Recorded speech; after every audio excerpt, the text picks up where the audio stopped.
দেখো, Siliguri boys high স্কুলে এই মুহূর্তে দাঁড়িয়ে আছে এবং এখানে কিন্তু মোট পরীক্ষার্থীর সংখ্যা 5,550 জন। ইতিমধ্যে অধিকাংশ পরীক্ষার্থীরা কিন্তু এই পরীক্ষা কেন্দ্রে পৌঁছে গিয়েছে এবং তারা কিন্তু যে যার আসনেও বসে গিয়েছে। কিন্তু যেহেতু বলা হয়েছিল যে 2 ঘন্টা আগে আসতে হবে, যদিও শিলিগুড়ি বয়েজ হাই স্কুলে ঠিক 11:30টার সময় গেটটা বন্ধ করে দেওয়া হয়েছিল, কারণ শিলিগুড়ি শহরে যেসব পরীক্ষার্থী এসেছেন তারা কিন্তু অনেকটাই দূর দূরান্ত থেকে এসে তারা প্রত্যেকেই ঢুকে গেছেন। কিন্তু কিছু সংখ্যক পরীক্ষার্থী এই মুহূর্তে কিন্তু তারা এখানে এসে পৌঁছেছেন। আমি তাদেরকে ছবিটা দেখাতে বলবো। তারা কিন্তু দাঁড়িয়ে রয়েছেন এবং তারা কিন্তু পরীক্ষা কেন্দ্রের মধ্যে এখনো ঢুকতে পারেননি। তারা কিন্তু অ্যাডমিট কার্ড নিয়ে দাঁড়িয়ে রয়েছেন। আমরা কথা বলে নেওয়ার চেষ্টা করবো। কথা বলো তাদের সাথে। हाँ, आप लोग 3 दिन ऐसे है तो आप लोग अंदर में नहीं जाने दिया? नहीं दिया। क्या बोल रहे थे? टाइम हो गया इसे यही बोल रहा है। যে জিনিসটা বলছিল না, এনারা কিন্তু এসছেন দার্জিলিং পাহাড়ে শুধু তিনধারিয়ার থেকে। স্বাভাবিকভাবে আসতে তাদের হয়তো কোন কারণে দেরি হয়েছিল, সেই কারণে কিন্তু তাদেরকে এই মুহূর্তে ঢুকতে দেওয়া হচ্ছে না। যদিও 2 ঘন্টা আগে আসতে বলা হয়েছিল পরীক্ষার্থীদের, কিন্তু 11:30টার সময় কিন্তু শিলিগুড়ি বয়েজ স্কুলের গেটের বন্ধ করে দেওয়া হয়। যদিও সেই সময় বেশ কয়েকজন পরীক্ষার্থী তারাও কিন্তু দাঁড়িয়ে আছে। এমন আরও একজন পরীক্ষার্থী আছেন, তাদের সঙ্গে কথা বলবো। আপ কাহা সে হ্যাঁ? पाइडिंग से तो इतना लेट क्यों हुआ आप? बस मतलब घूर के आया ना, इसलिए इसलिए मतलब जब लेट हो गया। तो आप लोग को क्या बोल रहे हैं? नहीं ढुकने देंगे। अब क्या करेंगे? अभी रिक्वेस्ट कर सकते हैं, करती है अभी रिक्वेस्ट करते हैं हम लोग। नहीं ढुकते। टाइम है ना, रिपोर्टिंग टाइम नहीं है। 12 बजे से टाइम तो दे सकते हैं ना, हम तो लिख तो सकते हैं ना। तो टाइम तो नहीं हो गया है, পেপার দিয়ে দেওয়া হোগা শায়দ। এবং আরো অনেকে কিন্তু একে একে করে আসছেন। তাদের প্রত্যেকেই কথা, যেহেতু 12টার সময় পরীক্ষা শুরু হবে, এখনো 12টা বাজেনি, তাদেরকে কেন একেবারে অংশমান তুমি আমাদের সঙ্গে থাকো। আমরা অপরদিকে চলে যাব। টাকি বয়েজ স্কুল থেকে রয়েছেন আমাদের অপর প্রতিনিধি দীপঙ্কর মণ্ডল। দীপঙ্কর, তুমি যেখানে রয়েছো সেখানে ছবিটা ঠিক দেখবো। দেখো অর্পিতা, রাজ্য জুড়ে আজ 12টা থেকে শুরু হচ্ছে টিচার এলিজিবিলিটি টেস্ট। একেবারে প্রাথমিকে শিক্ষক নিয়োগ এর যোগ্যতা নির্ণায়ক এই পরীক্ষা। এই পরীক্ষা হবে 12টা থেকে 2:30 পর্যন্ত চলবে। তবে সকাল 11টা কিন্তু শেষ সময়। সকাল 11টায় গেট বন্ধ হয়ে গিয়েছে। সকাল 11টায় গেট বন্ধ হওয়ার পরেও কিন্তু আমরা দেখেছি একাধিক পরীক্ষার্থী তারা পরীক্ষা দিতে আসছেন। আপনি কি পরীক্ষার্থী? আপনার তো দেরি হলো, ট্রেনে লেট হয়ে গেছে। মানে আপনি কি জানতেন 11টায় গেট বন্ধ হয়ে যাবে? মানে আপনার অ্যাডমিটে কিছু লেখা নেই? 2 ঘন্টা আগে এন্ট্রি ছিল, বাট ঢুকতে তো দেয় অ্যাকচুয়ালি। ম্যাডাম, আপনি কি পরীক্ষার্থী? হ্যাঁ। আপনার এত দেরি হলো, এখন 11:15 বাজে। মানে আপনি কি জানতেন 11টায় গেট বন্ধ হয়ে যাবে? হ্যাঁ, জানতে হ্যাঁ। দেখো একাধিক পরীক্ষার্থী আমরা দেখেছি, ঝাঁকে ঝাঁকে পরীক্ষার্থীরা আসছেন। তবে প্রাথমিক শিক্ষা পর্ষদের অনুমতি নিয়ে পুলিশ কিন্তু দফায় দফায় গেট খুলে দিয়েছে। আমরা দেখেছি একজন 58 বছর বয়সী পরীক্ষার্থী, তিনি প্যারা টিচার, তিনি দেরিতে এসেছেন, তাকে ঢুকতে দেওয়া হয়েছে। বিভিন্ন এলাকা থেকে, চেতলা থেকে, দমদম থেকে, বনগাঁ থেকে, ডায়মন্ড হারবার থেকে, হাওড়া থেকে, বিভিন্ন জায়গা থেকে পরীক্ষার্থীরা এসেছেন। তারা দাবি করেছেন কারো বাড়িতে শিশু রয়েছে, তার কারণে দেরি হয়েছে, ব্যক্তিগত কারণ দেখিয়েছেন, কারো বাড়ি দুর্ঘটনা হয়েছে বলে কারণ দেখিয়েছেন, কেউ বলেছেন রাস্তায় জ্যামে আটকে পড়েছিলাম। আমরা সেই ছবি দর্শকদের ইতিমধ্যে দেখিয়েছি। কিন্তু এখন ঘড়িতে বাজে 11:45, ঠিক 15 মিনিট পরে কিন্তু পরীক্ষা শুরু হয়ে যাবে। 2.5 ঘন্টা পরীক্ষা চলবে, টিচার এলিজিবিলিটি টেস্ট। আমরা এখন দেখতে পাচ্ছি এখনো গেটে অপেক্ষা করছেন কয়েকজন পরীক্ষার্থী।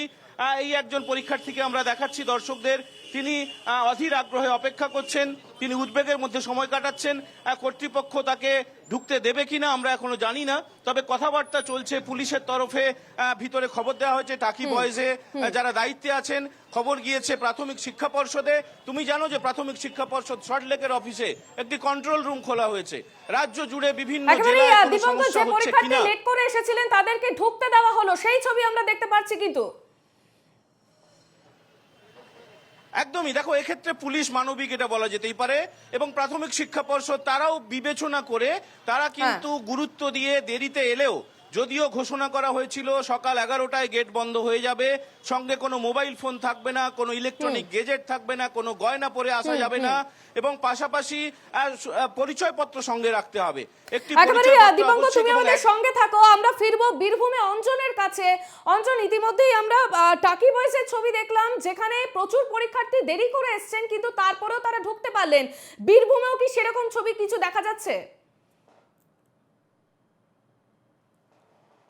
একদমই ঠিক অর্পিতা, দেখো তোমাকে আগে আমরা দেখেছি যে 11:30টায় গেট বন্ধ করে দেওয়ার সেই সময়সীমা ধার্য থাকলেও হ্যাঁ। বেশ কয়েকজন পরীক্ষার্থী তারা কিন্তু 11:30টার পরেও এই পরীক্ষা কেন্দ্রে এসে পৌঁছেছে এবং পুলিশের পক্ষ থেকে এবং পরীক্ষা কেন্দ্রে যারা দায়িত্বে আছেন তাদের পক্ষ থেকে কিন্তু তাদেরকে কনসিডার করা হয়েছে।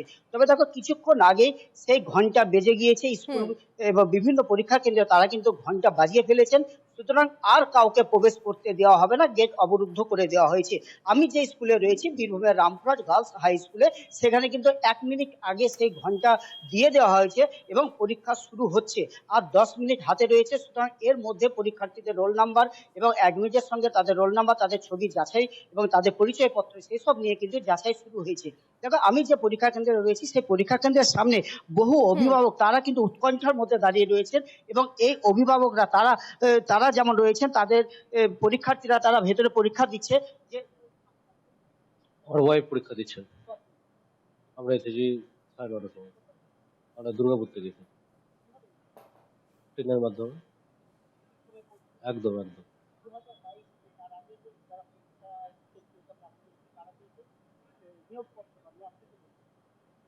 এখন দেখুন, আমরা তো আশাতে পরীক্ষা দিচ্ছি, আশা করছি যে নিশ্চয়ই আগেকার গুলো যখন নিয়োগ শুরু হয়ে যাবে তারপরে এগুলো 2023-এরও নিয়োগ স্টার্ট হবে।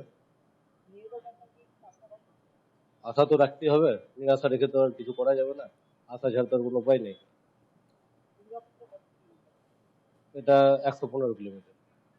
দেখো অর্পিতা, তোমাকে আমরা একজন অভিভাবকের বক্তব্য দেখালাম যার স্ত্রী পরীক্ষা দিচ্ছেন 120 কিলোমিটার পথ অতিক্রম করে এসে তিনি এই বীরভূমের রামপুরহাটের যে পরীক্ষা কেন্দ্র সেখানে তার স্ত্রী পরীক্ষা দিচ্ছেন। দেখো তাদের মনে কিন্তু একটাই আশা যে তারা হয়তো চাকরি প্রাইমারি যে শিক্ষক নিয়োগ সেই শিক্ষকের নিয়োগপত্র পাবেন। এবং দেখো আরো কিছু অভিভাবিকা তারা এখানে বসে রয়েছেন, তাদের পরীক্ষার্থী তারা কিন্তু পরীক্ষা দিচ্ছেন এই পরীক্ষা কেন্দ্রে।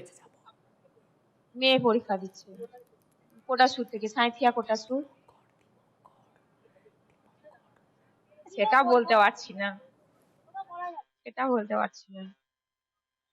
চেষ্টা করেছে হবার জন্যই, এটুকুনি বলতে পারি। প্রিপারেশনও নিয়েছে মেয়ে। একদমই ঠিক, দেখো আমরা সেই অভিভাবিকার কথা আমাদের শোনালাম সঙ্গে যে ছিলেন বীরভূম থেকে অঞ্জন দে। অঞ্জন, তুমি আমাদের সঙ্গে থাকো, আমরা আবারও ফিরবো টাকি বয় স্কুলে। সেখান থেকে রয়েছেন আমাদের অপর প্রতিনিধি দীপঙ্কর মণ্ডল। দীপঙ্কর, আরো একবার সেখানকার ছবি এবং যে সকল পরীক্ষার্থী ঢুকলেন, এখনো পর্যন্ত আর বেশিক্ষণ সময় নেই, আর 10 মিনিট মাত্র হাতে রয়েছে, সেখানকার কি ছবি? দেখো, আমরা টাকি বয়েজ এর কেন্দ্র থেকে যে খবর পাচ্ছি ইতিমধ্যেই পরীক্ষার্থীদের পরীক্ষা পত্র দিয়ে দেওয়া হয়েছে। হ্যাঁ। যে প্রশ্নপত্র দেওয়া হয়, প্রশ্নপত্র এবং পরীক্ষাপত্র দুটো একই, যে ওএমআর সিট দেওয়া হয় সেটা দেওয়া হয়ে গেছে এবং পরীক্ষার বেলও পড়ে গিয়েছে। পুলিশের তরফে জানিয়ে দেওয়া হয়েছে আর যদি কোনো পরীক্ষার্থী আসেন তাদের কিন্তু ঢুকতে দেওয়া সম্ভব নয়। তার কারণ তুমি জানো অর্পিতা, যে প্রাথমিক শিক্ষা পর্ষদের তরফে জানানো হয়েছিল সকাল 11টার মধ্যে পরীক্ষার্থীরা ঢুকতে পারবেন। সকাল 9:30 থেকে প্রবেশ পথ খুলে দেওয়া হয়েছিল এবং সকাল 11টা পর্যন্ত ছিল শেষ সময়সীমা। তবে আমরা টাকি বয়েজের সামনে দাঁড়িয়ে যেটা দেখেছি, দর্শকদের যে ছবি দেখিয়েছি, একাধিক পরীক্ষার্থী তারা কিন্তু হন্তদন্ত হয়ে এসেছেন। তারা উদ্বেগের সঙ্গে তারা জানিয়েছেন যে নির্দিষ্ট কারণে তাদের দেরি হয়েছে। কারো বাড়িতে অসুস্থ কোনো পরিবারের কোনো সদস্য আছেন বলে তারা দাবি করেছেন, কেউ দুর্ঘটনায় পড়েছিলেন দাবি করেছেন, কেউ জ্যামে আটকে পড়েছিলেন দাবি করেছেন। এই সমস্ত বিবিধ কারণ দেখিয়ে তারা কিন্তু উদ্বেগের সঙ্গে অনুনয় বিনয় করেছে পুলিশের কাছে এবং কর্তৃপক্ষের কাছে।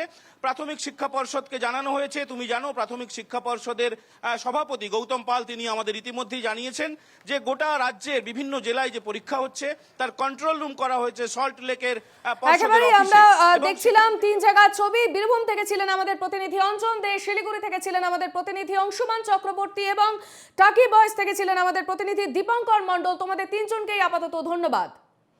এবং আমরা অপরদিকে চলে যাব। কিছুক্ষণ আগে আমরা